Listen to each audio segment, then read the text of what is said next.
I'd like to ask that my presentation, which is a short one, please be put on the screen so that everyone can see.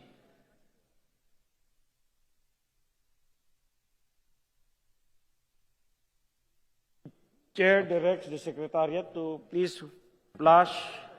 Is that the one? Okay, thank you. The presentation of Mr. Dumdum. Okay, thank you. It's on the screen. Thank you very much. All right, so I represent the correct movement, and although my movement is talking about many different reforms, 3 different reforms, we shall really speak only about opening up to foreign direct investors, and in particular for today, opening up the education sector to foreign universities and higher education institutions. So let's move to the next slide, please. Okay, so let me just talk about the fact that there are several foreign universities in Singapore, and I was living in Singapore for so many years, more than 20 years. I just got back last January. We have in Singapore the Massachusetts Institute of Technology, not university, MIT. We've got the Johns Hopkins University. We've got the Georgia Technological University. We've got the University of Chicago Graduate School of Business. We've got the Institut Européen d'Administration des Affaires, otherwise known as INSEAD. And we have the University of Pennsylvania Wharton Business School. So all these have campuses in Singapore. And the important thing to note is these foreign universities do not cater purely to just Singaporean students, but they also attract a huge number of international students.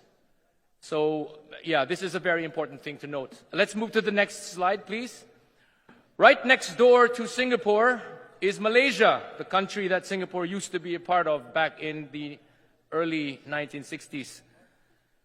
They have foreign universities there as well, and they have quite a lot of them. Let's talk about Curtin University, which is an Australian university originally based in Perth. They have one in Sarawak. They have Monash University in Selangor, which again, Monash University is another Australian university originally in Melbourne. Swinburne University of Technology, found in Sarawak, also an originally Australian university found also in Melbourne. University of Nottingham, Malaysia, found in Selangor. This is a British university. Heriot Watt University, Malaysia, Putrajaya, also a British one. Newcastle University of Medicine, Malaysia, in Edu City, Johor, also British. I just wanted to add, Edu City is a city in Johor that was built primarily as an education hub. So it was nothing before. It was basically just land that was basically not used, and then they attracted foreign universities to come there. Hence, it became Edu City. Next to that is University of Southampton, again another British university, found in Malaysia and is also located in Edu City in Johor. There is the University of Reading, Malaysia, also found in Edu City in Johor. So again, this Edu City was meant to really attract a lot of educational institutions. There is also the Xiamen University, which is basically from China, the south of China in Fujian province, the hometown of many of our Filipino Chinese. It is found in Selangor, the state of Selangor. And then they also have the Royal College of Surgeons in Ireland and the University of College Dublin, Malaysia campus in Penang. All of these foreign universities in Malaysia are, again, just like in Singapore, not meant to cater purely to just Malaysian students, but are also meant to attract a lot of international students to come in. So that's an important note. Next, let's move to the next slide. Foreign universities in Vietnam. RMIT, Royal Melbourne Institute of Technology. Again, Swinburne University of Technology, which was found in Malaysia. They also have a campus in Vietnam. Staffordshire University, a British one, By the way, the first two are obviously Australian. Staffordshire is British. The next one, University of Sutherland, is British. And the last, University of Troy, is actually an American university. And just imagine that. This is Vietnam we're talking about, the country that the Americans were fighting against back in the 1960s and 70s.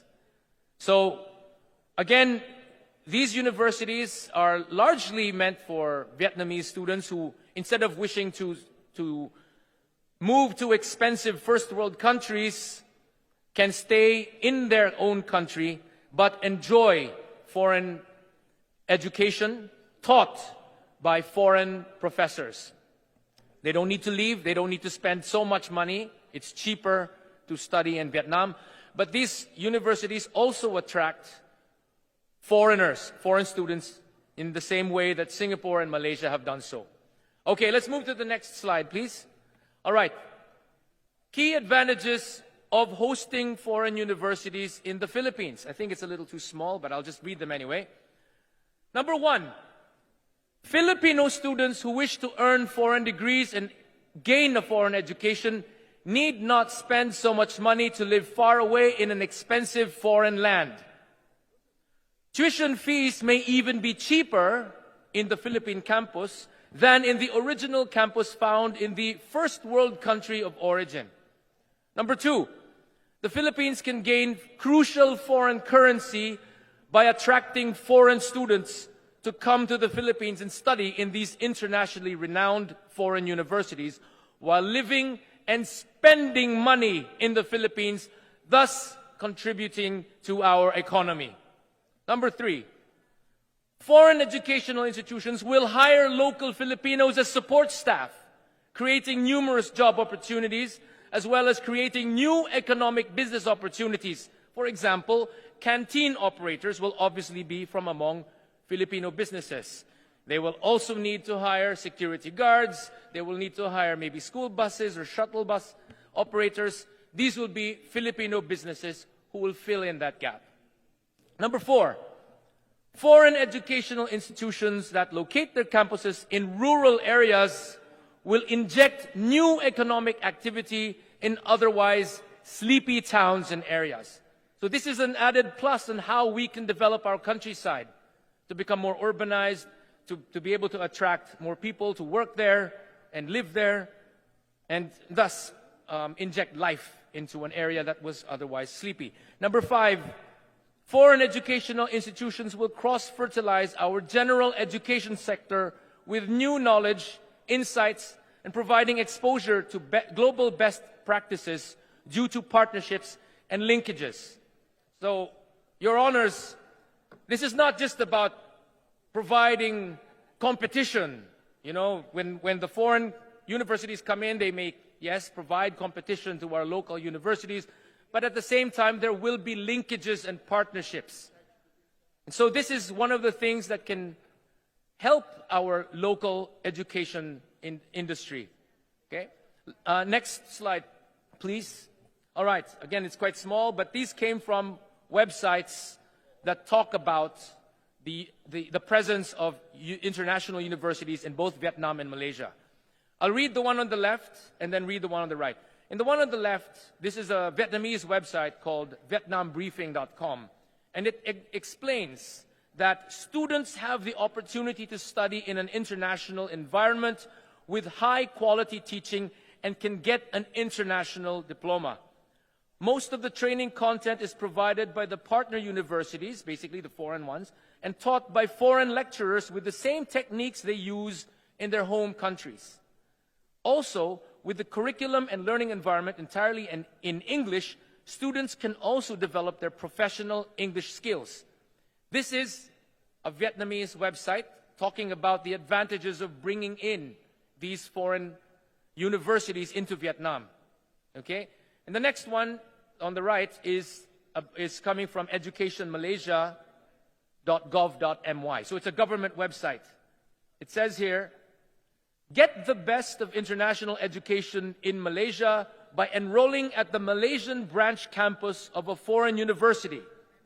Malaysia took a step forward in internationalization of higher education by opening its doors for reputable foreign universities to set up their campuses in Malaysia. Currently, there are 10 foreign branch campuses that originate from Australia, United Kingdom, Ireland, and China.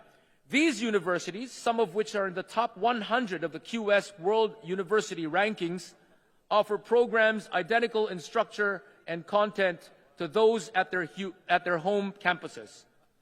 Enrolling at a foreign branch campus in Malaysia is good value for money, where despite saving up to 40% on tuition fees and living costs, you will still get the same qualification as those studying in the home campus abroad. So as you can see, ladies and gentlemen, your honors, there are many good reasons to actually have foreign universities set up their campuses in the Philippines. And I said that earlier in one of the other slides. So that's basically it. This is a relatively short presentation from me. Thank you very much, everyone. Thank you.